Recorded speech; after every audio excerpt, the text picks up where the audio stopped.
Good afternoon to everyone who's joined the Focus 24/7 number 9 webinar, which is going to be all around Workday Financials. Wanted to just remind everyone that's on the call to ask your questions via the Q&A today. It's very, very important, probably more important than it's been in the past, because I don't have anyone sending me specific questions. So please put your questions via the Q&A tab at the bottom of the webinar. Today, I'm really pleased to be joined by Kevin Isaac. Kevin is one of the most experienced Workday Financials project managers in the EU market. He's done over 4 full lifecycle implementations from start to finish.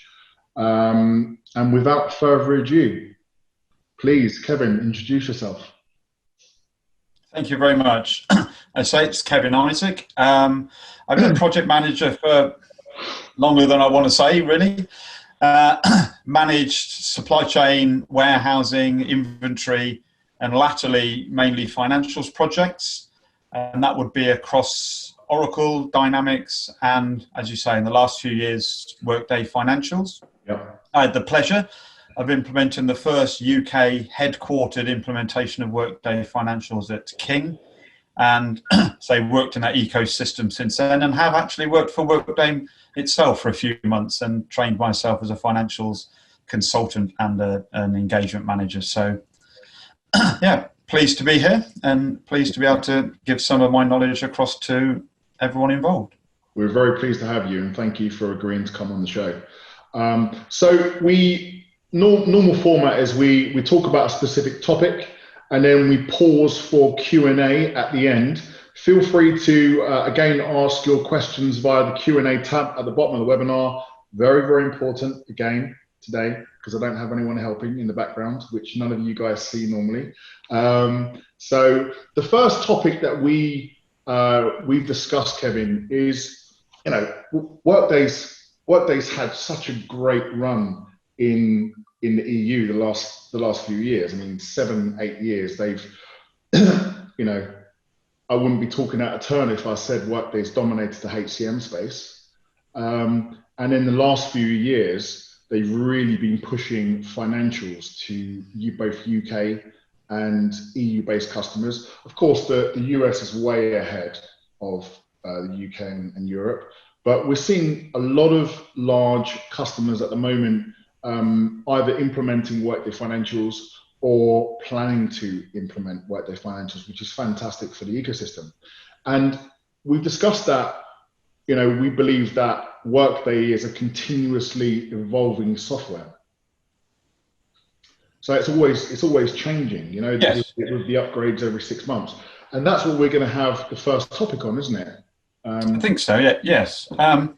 I'd say ultimately we're going to talk about the team structure and how you structure a team, but I think the team structure itself needs to work back from Workday in production, because it's so different, and it's so different to the standard, like an Oracle implementation or something like that, in that it is an evolving piece of software, and it's evolved and pushed to you on a 6-monthly basis. And that push means that you need to have a team and a structure in production to be able to understand the system, be able to work with the system, and also get involved in the Workday ecosystem, so that they can both put forward ideas and also understand the developments that are coming their way and get involved in developing those, and also get involved in the preview cycle of the implementation. So it'll arrive every 6 months, but you've got 6 weeks in the preview.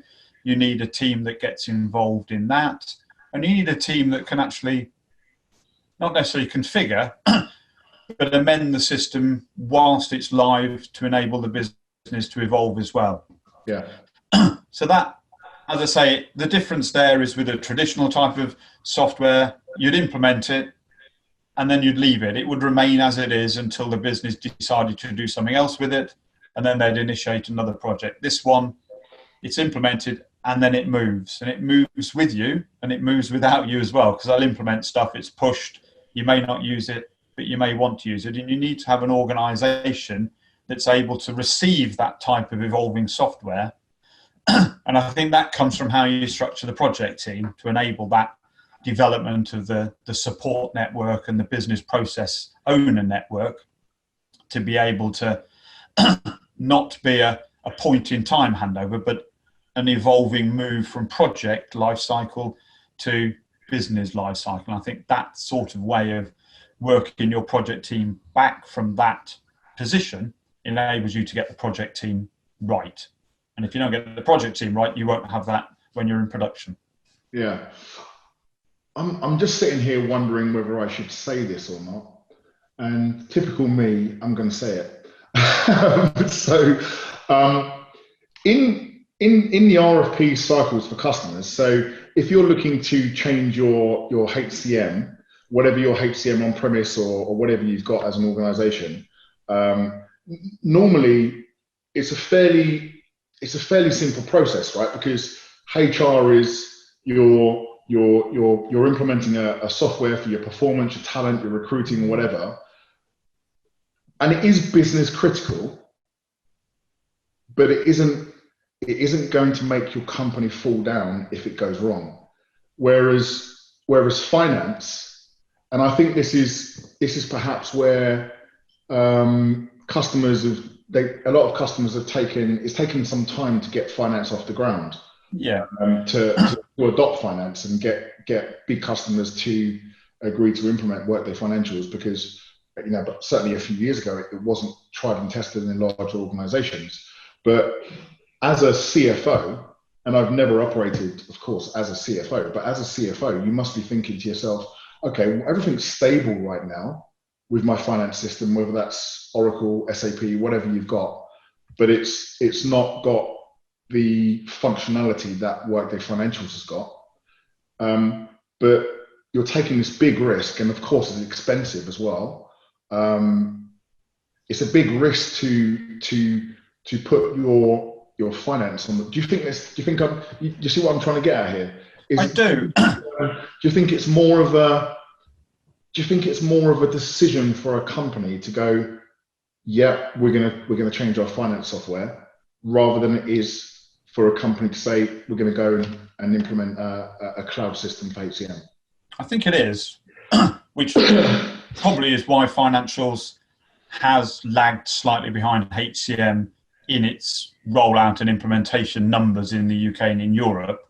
I know, speaking to one of the early developers of Financials, it was actually built into HCM at the very first go. So Workday 1 had the Financials in it. It just never developed forward. And when we did the RFP at King, and we built the RFP and we got all the first vendors into the room to do their presentations, you could tell that the CFO just thought, well, the finance system has Oracle or SAP on the box. It doesn't have Workday on the box. And it is a risk because, as you say, it appears expensive, but if you put a 5-year costing on it and you never have to pay for another upgrade, and you'll get upgrades that remain compliant with any financial regulations, tax regulations, etc., and you don't have to do anything to do those, then it starts to actually level out against the other bigger or other systems as well, because that cost base goes. But I think in selling it in or making it successful in the RFP process, you need to get the finance organisation and procurement organisations to just think slightly differently, because it is different to a traditional finance system. And I think we found sometimes you think that HR people, leaders of HR, tend to be more forward-looking or able to adopt something new, whereas you're right, CFOs are very, or can be seen to be very, I need the numbers to add up. Will this new box add the numbers up for me as well? Yeah. You can prove that it can. Once you've proven it can, and it's got features that enable a smarter way of working and a better way of working and a smoother way of getting your financial results out, then you can sell that in. But I think they sometimes don't sell the speed of operation as much as probably they could do, but the RFP should pull that out. And if you get the right people building the RFP to go out to tender, then you can get a better solution in choosing the right product. Yeah. Do you think there's still that apprehension from CFOs? Are you seeing that? Because I know, even though I know you're obviously working on a big program at the moment for a very important customer for Workday, I know that you get involved in system selection processes. Do you still see that apprehension from CFOs specifically, where it's like, okay, we've got the cost, which is funny enough, we were talking about this half an hour ago, right? With the new office, which 200 people have liked it. 10,000 people have actually viewed that today, which is amazing. So, and it's like when they send you the contract, they send you the whole price. So of course, I mean, Workday is. I mean, if I'm sitting there going, oh my God, how much, for this new office? You can imagine potentially what other people are sitting there thinking about a cloud system, specifically Workday, which is the best one, arguably the best one, but also the most expensive in some cases. So do you still see that, like, oh, it's expensive, Well, you do, yes, you do, because the different benefits you get are harder to quantify as a number. So you buy Workday, it costs, as you say, a lot, but you don't need an IT department to develop it and support it. Yeah. So there's a cost saving there. I don't suddenly want to get rid of everyone's IT departments, but that's cost. Or even if you don't, I know, but even if, like, when we implemented at King, we didn't have an IT department who were there to support big systems. So it became, you bring in this system and you actually have to start building an IT support network, or you buy Workday and you don't. So it's a cost you don't have to develop. And then the way Workday works in ensuring that data is correct at the time you make the first operational transaction means you don't have to spend loads of time correcting it at month end. Month end works because the numbers add up every single time you create a transaction. So that you bring out those less tangible benefits in speed of operation and speed and accuracy of data. They are costed. You can cost them. And if you take them into an overall cost benefit of having this system versus another one that you probably have to spend a lot of time making sure the data's accurate at the end of a month or the end of a quarter or whatever, then you start to get an overall cost benefit that makes the CFO smile a little bit more. Yeah. And if you're publicly funded and you're listed, speed of numbers to the market obviously is key to a CFO's level of thinking, rather than probably someone who's an AP clerk or an AR clerk who works in areas like that. Yeah. I'm just trying to think as well, like that focus, and we're not, we're 30 odd people, but with our contractors and the number of contractors that we have and the number of permanent placements that we invoice for every single month, it does take some time to get month end done. So for me to physically get management accounts, and I'm just trying to think if our finance manager, in fact, he has come to me and said, well, actually, I was the one that went to him and said, we've got to do this quicker. Like, I can't be waiting for, I need to know, I need to know this information quicker than you're giving it to me. So why don't you go away and find a solution, a piece of software that will do it in a couple of days, because it's taking over a week at the moment. It's long. It's a long process for us. That's probably a week, 10 days, how long it takes most organisations to retread the numbers at the end of the month, whereas Workday has a continually balanced balance sheet and profit and loss. Which you might look at the numbers and say they don't look right. Let's go back up this one number. But at any point in time in the day, and that therefore is a cost saving, that you could say to the CFO, this might be expensive, but look, if you want to know the numbers, I'll send you a report. You can look at the report. You can look at it moving all day long, and it will move all day long, but you've got it then. You don't have to come to finance to say, where's the numbers and are they accurate? Put the work in up front to make sure they are accurate at the beginning, then they're always accurate. And you don't get that necessarily in other systems. I'd pay for that. I've got to be honest. You wouldn't pay that much for it, but you'd pay for it. I would pay substantial amounts of money. We've got quite a few participants on the call. We've probably got a sales guy from Workday going, really? You're going to hit after this then. But no, I would pay, absolutely. I would pay substantial amounts for that because And I think the things that probably a lot of RFPs miss is asking that type of question. So you write an RFP and you go around to the different areas and you'll say, what do you want? And you get very operationally focused system functionality. Yeah.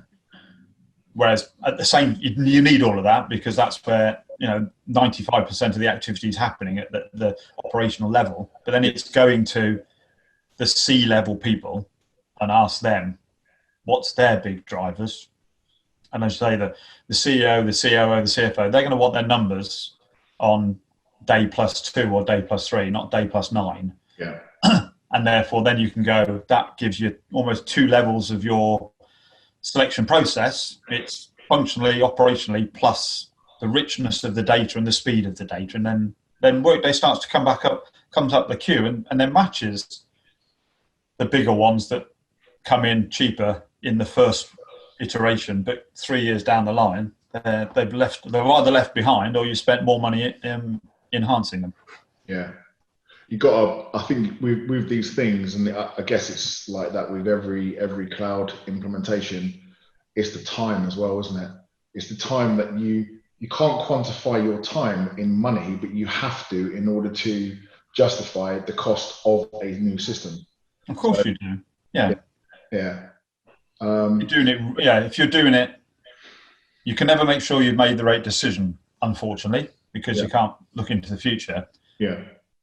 But if you wanted to do it as best as possible, you would quantify, you do a time motion study to a certain level of degree on cost of operations, headcount on operations, and those sorts of things to get to your number. Yeah. There's a couple of questions I want to ask you before we move. We're going to move on to topic 2 shortly as well, which is around team structure, which I'd love to hear your views on that. And we've already got some Q&A coming in about people and what people suit which roles. Again, I'd be very, very interested to hear your thoughts on that because I know quite a few good finance guys, and I've always asked, what do you think? If you had someone who was training into Workday Financials but didn't have Workday Financials, would you take someone from Oracle Financials or SAP Financials and train them into Workday? And it's interesting because 9 times out of 10, the answer that I've got from partners and actual people who are very experienced Workday Financials consultants and leads is not the one that I thought that I'd get. So I'd be interested to see about your views on that. So let's talk about some of the functionality changes. So I'm going to ask you a really difficult question here. You've been in Workday Financials for so many years, and you've done these big projects, and you've seen the developments of the software on the upgrades and how good it is now. What's your honest view on what it was like when you started compared to other finance software? Well, our comparisons at King when we did our RFP at the final stage, we took our final 3.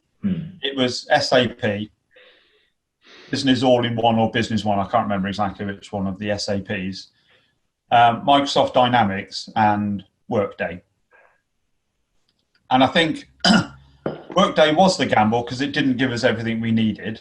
And King's not a complex organization whatsoever. Candy Crush saga for those who don't know what King do. SAP was too big. We didn't need something that big. And Dynamics had probably a better functional and reach than Workday did. Our decision point, we had Workday HR in. So we had Workday HR, therefore it made more sense to bring finance and HR into the same box. You get so many more benefits from having people and finance in the same box. Yeah. And we lived with some of the gaps we had. And I think the biggest gap we had was VAT. The VAT and tax for the UK market wasn't there. That's recently come, isn't it? that's recently come. And Workday didn't have a perfect UK payroll. In fact, I think at the time they were linking to another payroll provider, and now they brought payroll inside.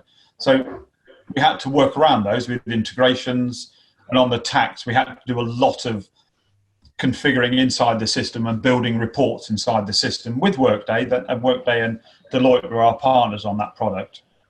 But going back to the evolving software, King and King's VAT people worked with Workday and specified Workday's UK tax, UK VAT piece of work and the developments.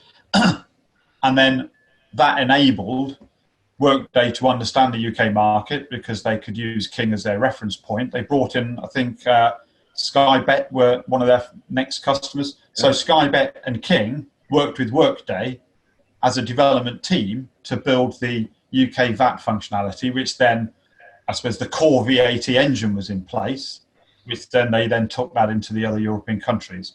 So those are areas that have been built on.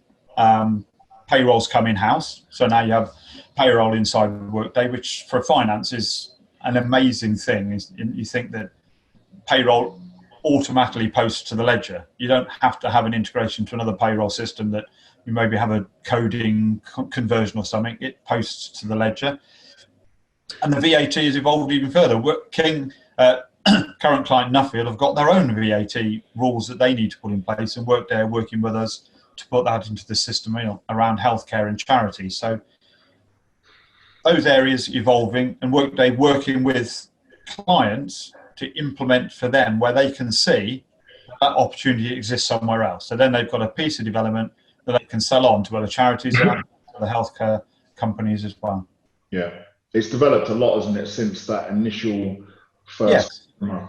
And I think, like you said earlier on, as more people come on board, then they see the opportunity to move the financial developments up the line, taking priority over some of the HR developments and getting in there. So it's working well. Yeah. Do you think that I'll probably have to ask someone from Workday this on a webinar like this, but whether they would tell me is another thing. Do you think when they came to the UK, I mean, I've always known the UK market quite well, and okay, for the last 5 years, I've been quite heavily involved in Focus Cloud finances. But before that, I kind of just knew about it with other companies that I work for. And I always remember someone saying something to me. This is probably 20 years ago. Because if you don't know about VAT, you don't know about VAT yet. And I didn't know about VAT 20 odd years ago. And I remember this phrase was, everything's got VAT on it in the UK. So if a client asked you, is that plus VAT? They wouldn't really ask that because everything's got that. It's always plus VAT. And I remember that phrase. And so why would a company who's selling a finance software come to the UK, sell it in the UK without a VAT solution?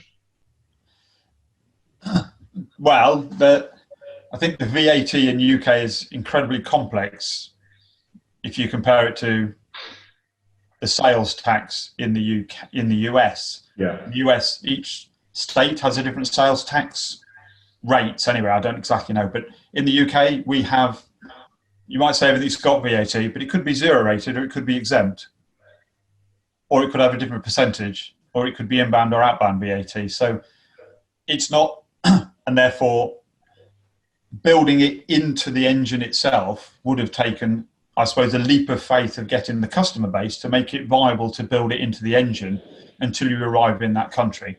Then you arrive in that country, they built something to enable us to go live, and then they could see okay, we've got enough customers now to build it on. Because you go to France, they're probably slightly different. You go to Germany, they're slightly different. So they have the ability to do a sales tax. It's just how complex they make that ability from country to country.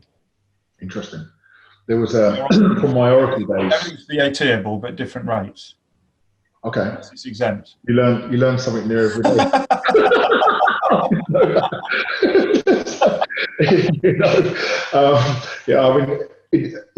Peter, my finance guy, does all that stuff and tells me when I ask him for the report, which takes too long. Hence why we need Workday. Yes. Someone please reach out to me and sell me Workday. I need it. I remember from my Oracle recruiting days, especially when there was a solution called R12. So I was involved in 11.5.9, I think it was, around that. That's when I was recruiting in Oracle. Then 11.5.10, and then R12. And in R12, which had to be re-implemented, there was a VAT solution. Right? You know what I'm talking about because you've done that, right? So there was a VAT solution, and being I think, and very much so what we've done as an organization, we've chosen a very, very niche product to specialize in here, which is Workday. What I did in the Oracle market is I chose a very, very niche part of Oracle to specialize in. And that solution was eTax. Do you remember eTax? I don't know. I do know R12 because, I implemented that at Electronic Arts, but probably not to the level of that niche area, but yes. Well, there was a module in R12 called eTax, and it was a separate module all the way. So you would have like an all singing, all dancing financials guy who'd done 5, 6, 7 implementations, whatever. Yeah. And he's a good guy, really good guy, qualified accountant. R12, you couldn't put them into an eTax role in R12. Probably not. You had like at one point there was I remember their names as well. I'm not getting that old after all. There was 2 guys who was in the UK. One of them was working for Oracle, and I placed him on a contract. And these guys were earning bundles of money. So I can understand perhaps going back to Workday coming to the UK without that solution up front, but then developing it, and how important that's been for them to capture new customers. For the future, so I can understand that. Let's go on to some Q&A, Kevin. So let me just have a look here. We've got Stephen who's asked, do you find that particular roles have a particular type of person? Roles have a particular type of person? Yeah, it's probably something that we could cover in topic 2. Yeah.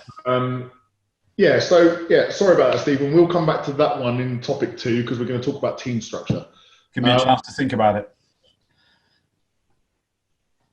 He's asked another one here. Do you find that HR versus finance have a particular type of person? So we'll come back to it. Then Leamington.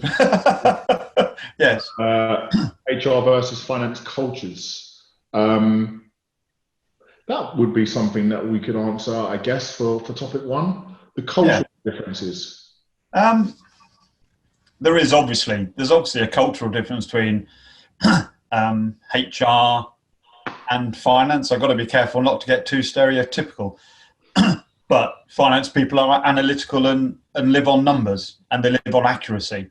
So they're probably more defined on getting it right and getting it decided what is right before they'll go forward on a decision. So I've never managed a HR project, and the things you do need to get nailed to be able to move forward. But I would imagine, and having worked with people in HR, that they're not as number and analytical based, and therefore they might allow things to move forward and allow some things to evolve and see what happens, and evolve a solution.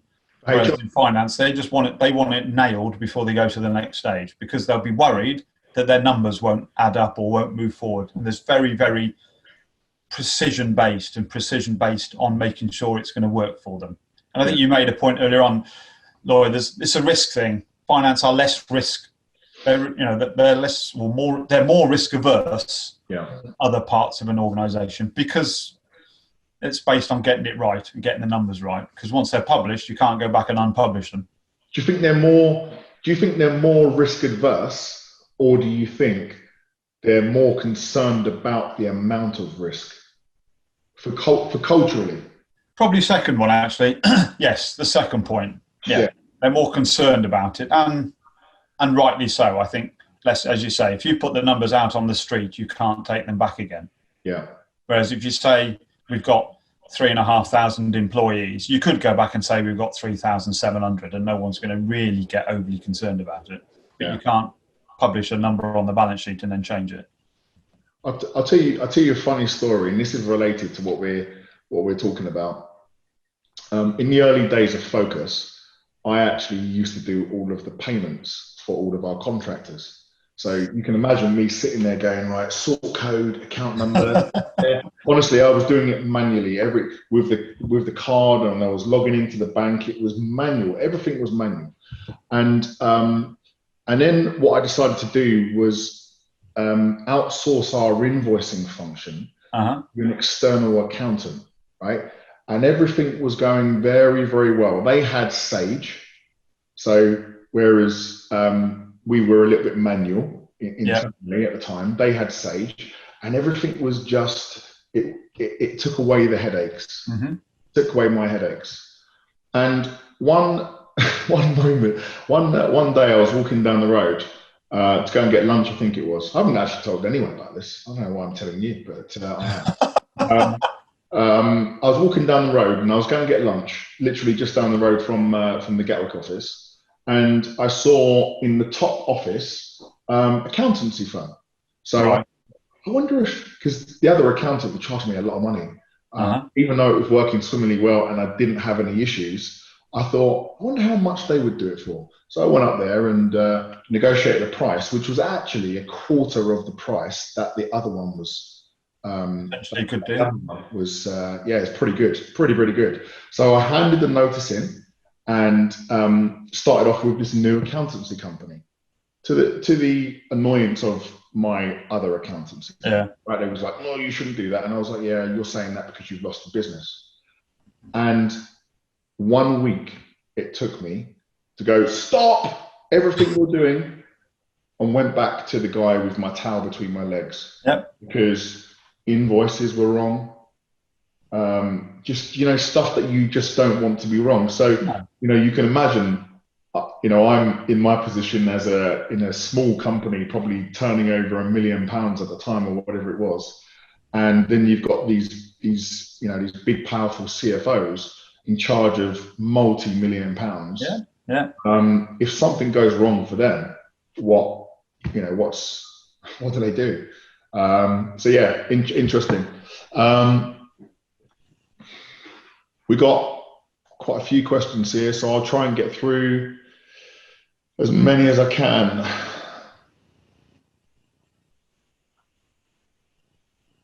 Okay, so we've got a question here. I'm expecting you to be nice to me as well, Kevin. I feel lucky to be in the Workday market. This person says they feel lucky to be in the Workday market. Are the people you come across, including recruiters, the reason why you stuck around both professionally and personally? In the Workday market? Yes.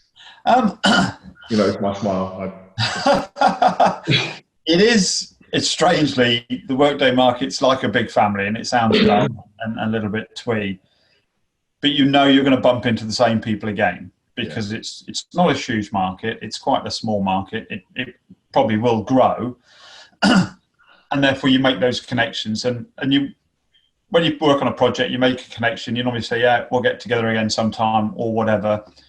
And you might socially, but the chances of getting back onto a project with the same person you met on a project 2 years ago outside of the Workday community are fairly remote, unless you bring them on yourself.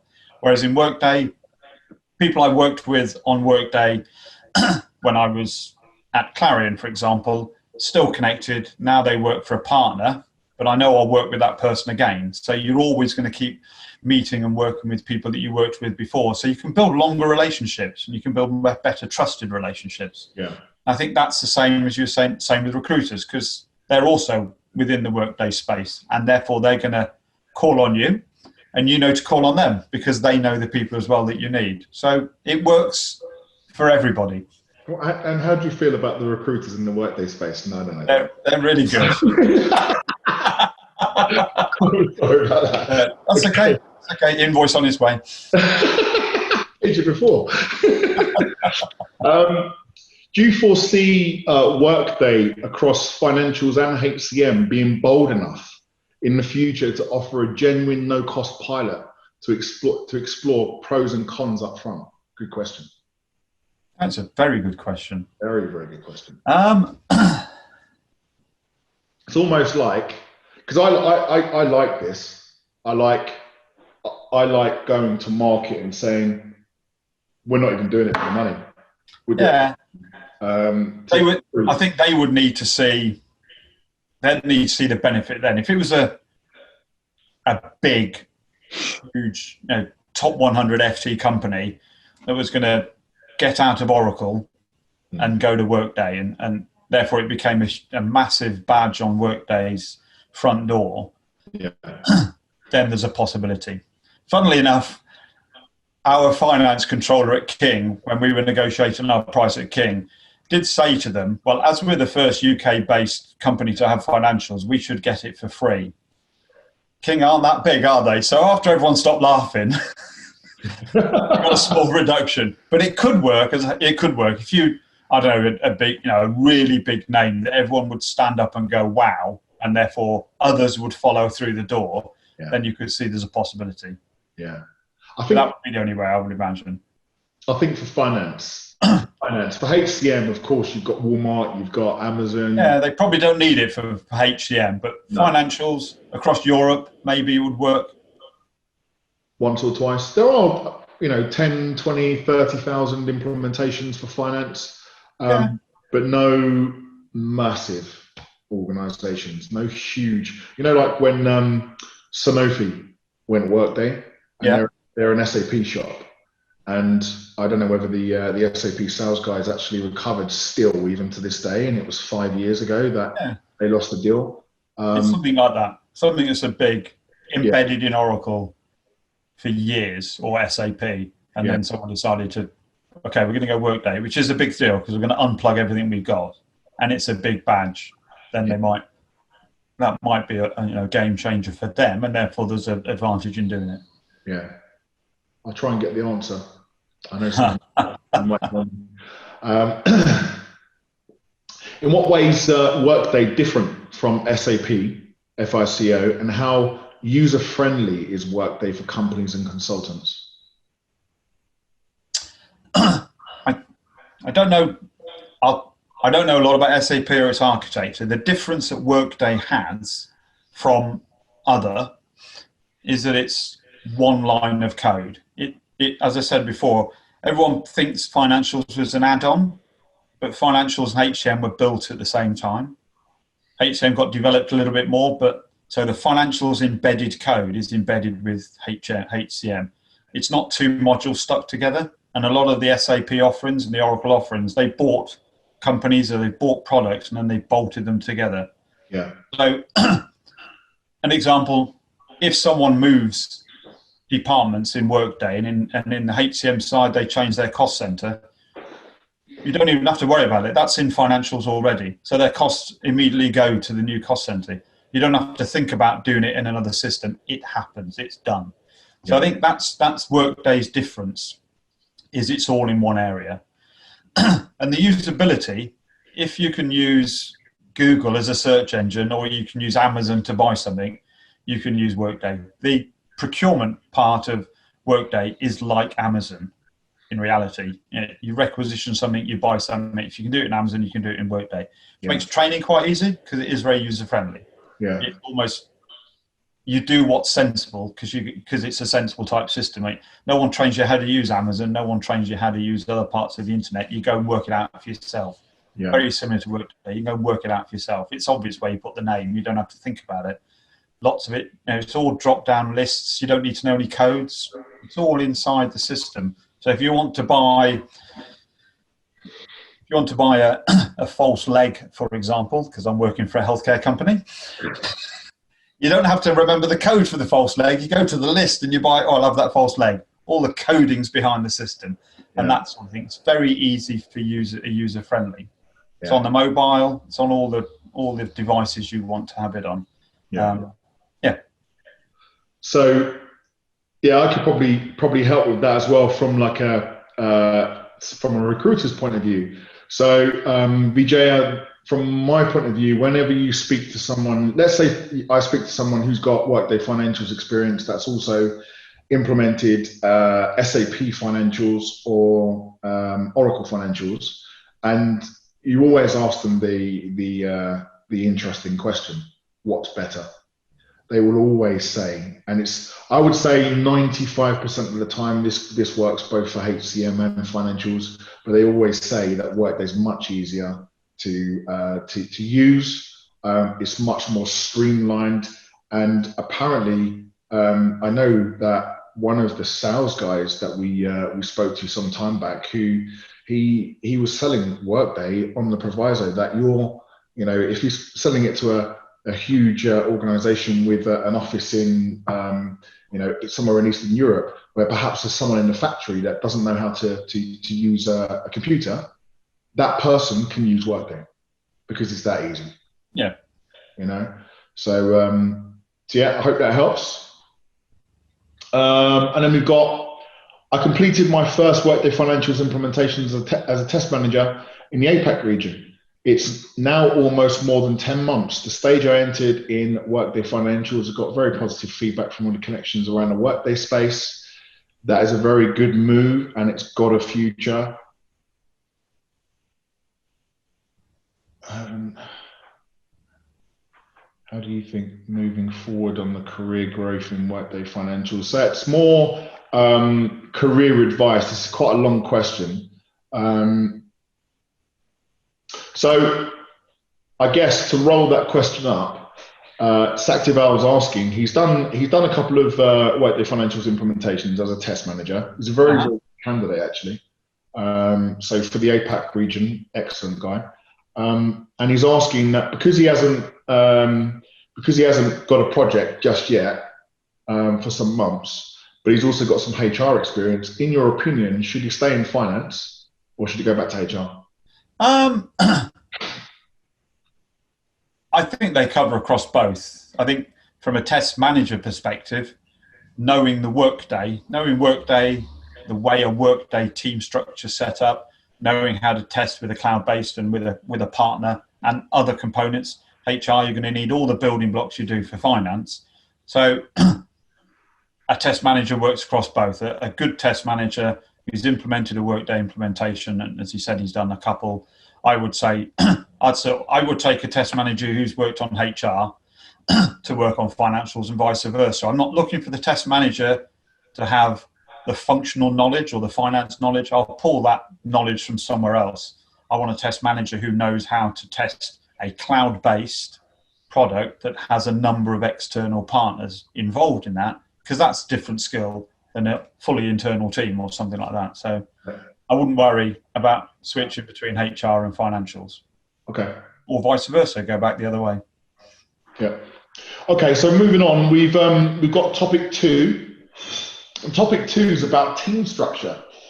So tell us about team structure. So as a PM, another difficult question for you. So as a PM, I call you up about an implementation, financials implementation, but I tell you that there's budget constraints with the customer, with the end customer. Typical conversation. But there's budget constraints with the customer, and they cannot get what we would say a very strong internal project team for Workday. What part do you say, well, unless I've got that person in my team, I can't manage that project? Interestingly, going back actually to the guy we talked about before, there's a couple of key people that you can fill around that you would need. I think you need a very strong business analyst who understands finance and ideally has worked on a Workday project, because then they know that piece. But business analysis is key. Otherwise, you don't necessarily map out the processes and understand the business before you bring the software on board. That test manager role, and getting a test manager in early as well, because then you test from the beginning. You're testing the requirements and you're testing each stage. I think a lot of times test manager is brought in at the end, probably to rescue bits that haven't been done properly, and then that's too late in the game. So those two, you've got areas of, there could be different sizings, but you're always going to have data migration, and you're always going to have integrations. And those two have specialism in them. There are people who just know how to handle multiple integrations and how to make sure that they're properly managed. Likewise, data migration, who just know how to unravel and untie the complexity of those two areas. And you can fill around that, and you can fill around those type of resources. But I think that's the key areas that I think I'd want. Bare bones. Yeah. Then I would fill around them. I wouldn't just want those, obviously, and I'd want more. But if that was where I would spend the money I had the most on those areas. So stay a test manager. Yes. Yeah. It's good to be a test manager, isn't it, Sam?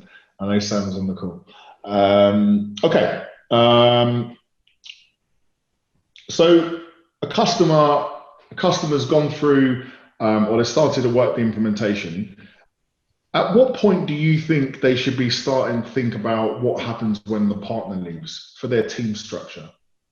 Well, I think we're sort of leaning back into the first piece when I was mentioning that you need the organisation on the other side of the implementation to have the right people with the right knowledge. Yeah. And you're going to leave behind a support capability and a process ownership and super users. Because a lot of, unlike, again, the traditional implementations or applications, Workday is a business-led. The user community can do things in the system. They set up attributes. If you know, on the purchasing side, if you're suddenly going to buy 5 different things that you're not bought before, a super user can set that up in the system. You don't need an IT person to set that up in the system. So you need to have people who have built that knowledge up. And the best place for them to build that knowledge up is through the project lifecycle. Yeah. So you need to bring them into the project. Now, ideally, you would have permanent subject matter experts sitting within the project. That's not always possible. So you want to get as much participation at the greater level of percentage. So you don't have that sort of cliff edge of, we finished now, here you are, organisation, we're all leaving now and it's yours. And suddenly there's a huge learning cliff of people to pick up all the knowledge. Bring them onto the project, get them involved early, use their knowledge of the organisation, and then build up their knowledge of how Workday works and how it's implemented and how it's configured. And then they can own it going forward. And you get that evolution of knowledge rather than some sort of point in time. Yeah. And going back to one of the questions from the first topic, which I think is the right time to answer that now. Yeah.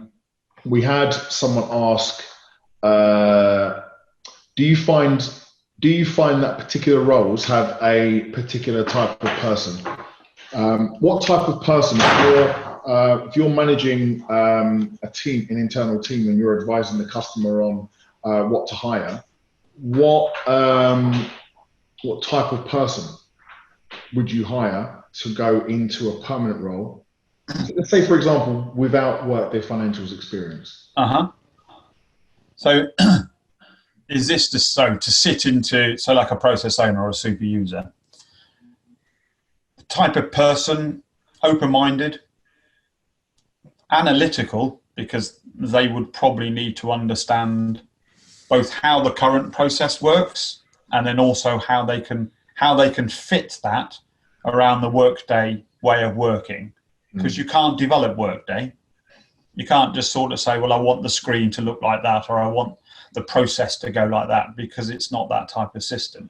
So you need to have an analytical mind and an open mind to be able to take the existing processes and then see how they would operate with this new system. And that new system will open new doors, but it might also close a few ones that the organisation has always done it like that. But then you need to think, well, it's still going to get the end result, but it's going to get it in a different way. Yeah. And that's the mindset of someone who is able to look at something differently and understand that you're still getting the same result. You're just not doing it how it's always happened. And that takes a certain type of person, because someone who's always done it that way. but can't flex their mind, then they'll butt up against Workday not being able to develop to fit how it's always been done. Okay. Customer comes to you, you're the project manager, and they ask you to put forward a solution for permanent hires for support after the partner leaves and after effectively you leave after the implementation. And they give you three options. Option one is someone with Oracle Financials, SAP Financials, whatever financials experience. But this person's not that analytical, and they're not ideal from a personality point of view, but they do have this year's experience implementing systems. Yeah. The second person is a Workday Financials person, who again is got some Workday Financials experience, can do the job, but actually they're not the right personality for that particular customer. Or an accountant, a fully qualified accountant, perhaps a chartered accountant, but no Workday Financials experience and no systems implementation experience, but absolutely top-notch and personality on point with your customer. Which solution do you choose? And this is for living with the system post? Yes. I'd go for option 3, because you're never going to have that level of access to the system that you can do the configuration that a trained consultant would do. But you can train them. There's various different training levels in Workday to be able to understand the system and be able to do the rudimentary updates that the user can do. But they've got that accounting experience. And if they're open-minded, they could trigger that accounting knowledge and experience and take on the evolution of the system with the training of Workday, which takes a while, but you're not trained in system development, you're trained in using the system. I think you'd get a better mix there of those two. Yeah. The Workday consultant type trained person is better on the implementation side rather than on the post-implementation side. And likewise the financials who've got experience in other systems, they're still useful, very useful on a project. You don't need to necessarily have Workday on the project side as long as you've got financials implementation. But I think the other side is the accountant who's prepared to work that little way back into a system rather than the other way around. We've got some Workday Financials guys on the call, and they may find that very interesting, that bit of feedback. And there's a reason I asked you that, because we was doing a big project for a customer, trying to get them Workday Financials. So when Workday Financials kicked off a few years ago, and every consultancy partner was looking for financials guys, and this partner came to me and they said, "Can you find us 20?" So the answer was yes over time, but they wanted them by a certain period. Yeah. And I was honest and said, you're just never going to get 20, because there might be perhaps 60, within the location or whatever you're looking for. But by the time you've gone after those 60, the other partners have offered more money than you're paying, and then you've lost that person, and then your pool of candidates becomes 40. And then it becomes 20, and then actually you only get 5. So if we was to look for someone outside of Workday Financials and maybe a cross-train, you may remember our cross-training posts. The interesting answer to that question was accountants. Yeah. They want accountants. They rather have accountants and rather than other system experience. Yeah. Moving into Workday. Yeah, I think that's the right way to go. Yeah, interesting. For the accountants out there. Sorry, say again? For the accountants out there. For the accountants out there, yeah. Which let me have a look at the participants. Have we got any accountants out there? We've got all Workday experience guys here. So, but yeah, for the accountants out there, Workday's the one. You'll get a job in Workday. No problem at all. Do you want to talk some more about team structure, Kevin? Yes. Yeah, I think that the one we've talked about SMEs and the specialists Obviously, you need good PMs depending on the size of the program. I know one. Sorry? I know one. You know one. Yeah. Program on at the moment, I've got 5 project managers working for me, so it doesn't have to be a 1 PM. I know them too. And again, good to have financials experience, but more, I would look for someone who's had SaaS or cloud-based products experience, like a NetSuite or Dynamics in that respect. Mainly because cloud-based project is different to an in-house project, and there's a different way of working. And then you have the implementation partner, because you have to have an implementation partner, because that's the way Workday works in its community. But the one way that's always worked well with me is that they're part of the same team. And it's easy to do, but some people don't do it, and I think that's the key. If they're involved as one team, collaborate together, and the way we've got it working at Nuffield is all of our shared facilities, SharePoint, Jira, chat facilities, we're in the same space, so that people don't feel like they're different. They don't feel like it's 2 teams, and therefore that works much better, because then you don't get the wall, them and us. You're not passing things over a invisible but sometimes a very visible wall that I finished my bit, it's your turn now, etc., etc. And you're always going to come across problems, you're always going to come across defects, but then they're seen as shared. It's a shared problem, shared defect, and we've all got to get through together. So that works well, and that works much better, especially on the longer projects. The other area we haven't talked about, I think, is change management. So this is going to change the way people do things. Workday is different to other systems in the way it's worked. To say it's a user-led system. And because it's different, people work differently. And that change process and going through that change process is important to get it right. Yeah. The bigger the organization, the bigger the change, but it's still, that's just the same with any project. The bigger the organization, the more you've got to do. And similar to the test manager, get them in early.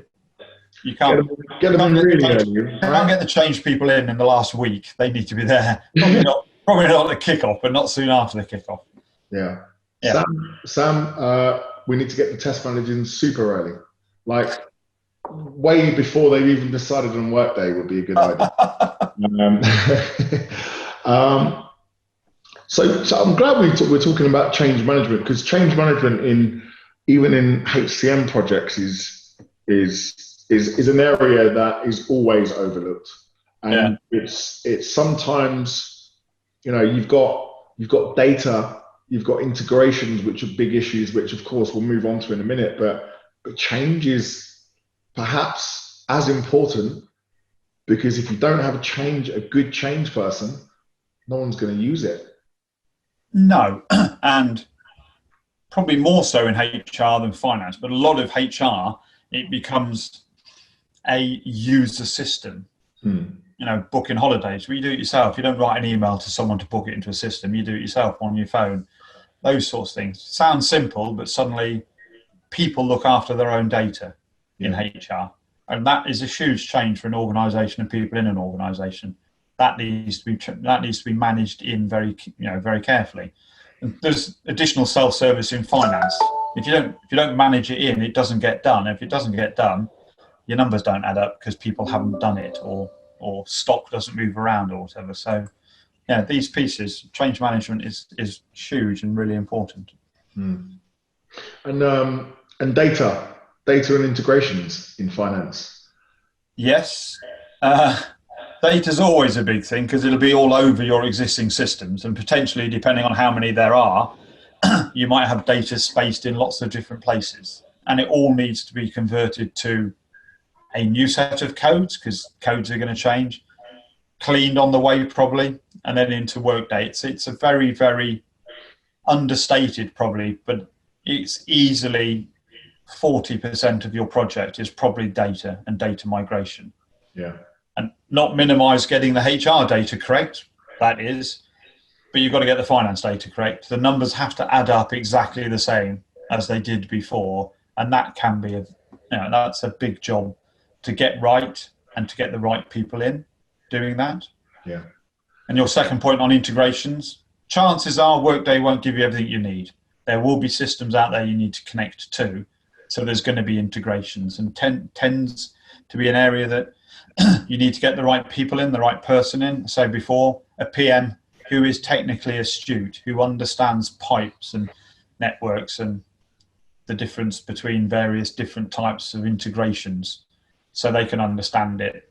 And they need to work with a partner, but the partner will only get you so far. The partner will get you the link into Workday, but you need to go and build all the other links. You need to get out to the other activity and other internal systems. So those areas there are very important to get involved. And I'll say again, early. I always want people in early. Critical, isn't it? It is. Build your team as soon as you can. Yeah. We talked about the business analyst earlier. I'd want the business analyst whilst I'm writing the RFP, because that's when you get your requirements. A lot of times they don't get the right person writing the RFP. You select the wrong product because you haven't defined what you wanted enough. And then a few months later, you're wondering why you selected this product, because you haven't got the requirements correct. Yeah. Yeah, some really, really, really good points. And going back to another joke here, going back to getting the people in early again, test managers. So,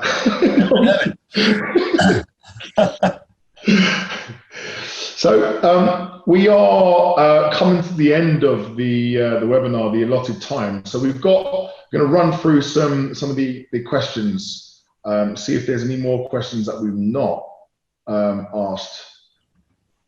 Do you think there's? Oh God, this is a really good question. This is a really good question. Do you think there's such a thing as an all-rounder? I don't know whether he means someone who's done HCM and finance, or someone who can do all of the different parts, because within financials, there's different areas that even the best Workday Financials guys have not got experience of some of those areas. So do you think, let's go for an all-rounder in finance. Is there such a thing as, you ever come across a good all-rounder? I think a point you make, you learn all of financials. So you, as a financial consultant, you learn it all, but you can't get deep on it all. So you might end up being on the supplier side. So you know all about procurement and accounts payable. To get to the depths of procurement and accounts payable, you're not going to then be able to get to the depths of accounts receivable and customer side, because you'll glaze at a certain level, or you'll go deep on one. And I think when looking, particularly from the partners that I've worked with, they tend to have specialists within certain areas. Now, on the client side of the project, for a business analyst, for example, they probably can look across the whole of finance, because they don't have to go that deep in understanding how the system works to be able to configure it, but they can understand processes across the finance area. So a business analyst can certainly look across the whole of finance. But the question might also say, do you have an all-rounder who can look after all of the components of the project? So depending on the size of the project, you could have on a smaller implementation a PM and a BA sitting, the same person doing both. You could have a data migration and integrations PM who's covered both, because they're technical and they can understand the technical part of it. I don't think you can have one person that covers the whole of it, because at some stage you'll generally lean on the bit that you're more comfortable with and drop the other piece. So it comes down to the size of the program, I think. It depends whether you have an all-rounder. But I know some people who do. I know PMs who do business analysis, and they cover them off either at the same time, or sometimes there'll be a PM and sometimes there'll be a BA, and that can work. Yes, it's a good point. We've got a lady who's ex Big Four. She went contracting a few years ago, and she's actually working on a fairly big implementation for us in the DACH region at the moment. And I've placed a number of our old colleagues before and had open conversations with those guys, and these are all finance guys. And whenever you ask who's the best person as a Workday Financials consultant that you know, they always say her. However, there are areas of finance she doesn't know. And she openly admits, I don't really do that. I could pick it up, but you're probably going to get someone better in that area than me. But yeah, if you ask most people in the partner space, they'll tell you she's certainly at the higher end of what's available or what's not available in well, no, they're not readily available people, are they? So yeah, it's interesting.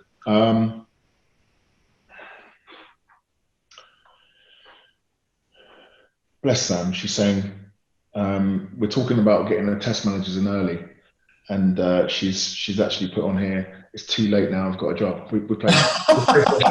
She started on Monday. Cheers, Sam.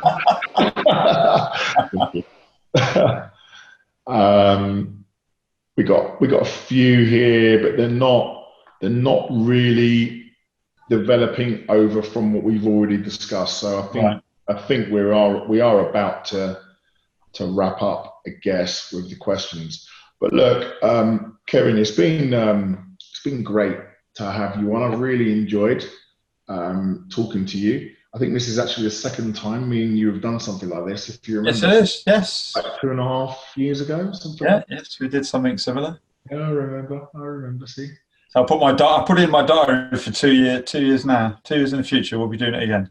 Yeah. So that's the 27th of August, 2022. Okay, it's there. I probably won't have any hair then. Through stress. But a final word from you for the audience. Positive word. Positive word. So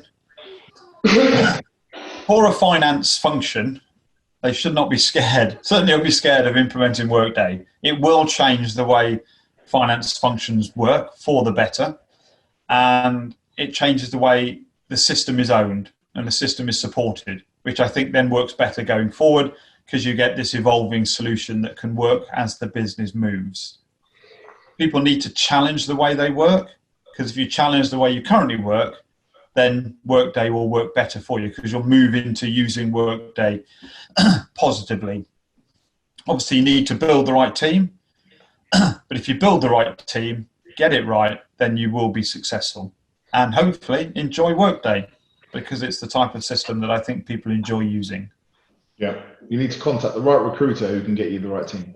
I was just about to say that. Sorry. I shouldn't have said that on this. We've got a really good question that I really want to ask you before we go. How long do you see deployments lasting? And also compared to HCM deployments, do finance deployments have additional timelines? Just quickly. Piece of string. I think Workday, they have different deployment methods. They would say between 6 to 9 months is a financials implementation. HCM has lots of different modules. So you can have core HCM, then you can add on learning and recruitment and payroll. Finance is one box. You implement finance or you don't. So it's all in one. Whether you use it all in one, it's irrelevant. You still get it all. Yeah. So there's no tail of implementations. But I would say between 6 and 9 months for a standard implementation. Okay. That's for finance. For finance. Yeah. Okay. I think you could do HCM and finance, core HCM and finance also in that 6 to 9 months, especially if you use their launch methodology, which gets it in quicker, yes, and then you evolve through using it. I'm going to ask you another question. I'm really sorry, it's all over the place. Does launch work, in your opinion? I have to say I've never done a launch implementation, so I can't answer that in reality. I see no reason why it shouldn't work, but I think with launch for finance, it can be a bit restrictive because you have to follow a very defined implementation structure. And finance probably doesn't fit it, but I've never seen it. So I think finance has to take a bigger change on that necessarily in HM, but I've never been on that type of project, so I can't really comment. Yeah, we had someone on the webinar beforehand who said that he was a finance guy, and he said he wasn't a fan of launch for finance, mm-hmm, because because of the restrictions that you'll get once you go live. Yeah. But what he did say, it was just about accepting the fact that that's what you're going to get, and working around that, and then understanding that you're going to have to develop, you're going to have to develop Workday a lot more. So perhaps there's going to be more business processes that you need to change once you've gone live, because you don't have that functionality internally. No, not immediately, and then you work it in as you go. You get there quicker, you get something quicker, but not everything you want. Yeah. So unfortunately, we've come to the end of our allotted time. So thank you so much, Kevin, for taking the time, and thank you to the attendees for joining the webinar. We don't know. I don't know whether I'd like some feedback for the guys that are on this. We don't know whether we're going to continue these webinars or change the format a little bit. This is the 9th one. When we started the original one, we've had sort of 150 plus people on these calls and registrations. Now, we don't expect everyone to come on live who registers. Some people just wait for the recording to come through, but it seems like the numbers are waning a little bit as the webinars go on, and we want to make sure that people are still interested. So when you get the question after this happens, please be open, honest, give some feedback on improvements. Let us know whether you think we should continue doing it this way or whether we should do it a different way. We're all ears, and we just want to give you value. So yeah, I mean, I've got nothing more to say, Kevin. I thought it was great speaking to you. Yeah, it's great. Enjoy the rest of your evening. We're only down the road from each other, aren't we? We are. Maybe I'll drop you a can of 6 in a minute to your doorstep, and that'd be very nice. All right, take care. Thank you very much. Thank you. Bye, everyone. Thanks all for joining us.